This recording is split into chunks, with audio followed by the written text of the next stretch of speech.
68 Chevelle. This is a 56 Corvette, so it's the same we were looking at, but you can see he did something different. The bumpers are different, it's customized. Different, you know, wheels, different stance. You got your, well, this thing's,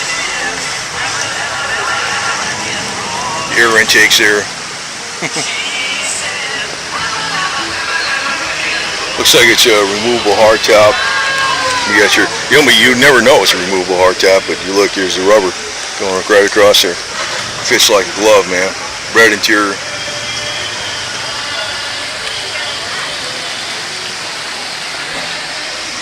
And again, you got your exhaust coming out where the bumpers are. Blue dot tail lights, you need that today because people aren't used to freaking looking at the roll tail lights the way they used to be, incandescent bulbs, you know. So.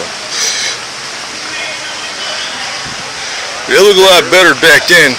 Like I said, I think even the 50s cars look better than the 60s. So maybe the early 60s. 53 to 55 were pretty similar.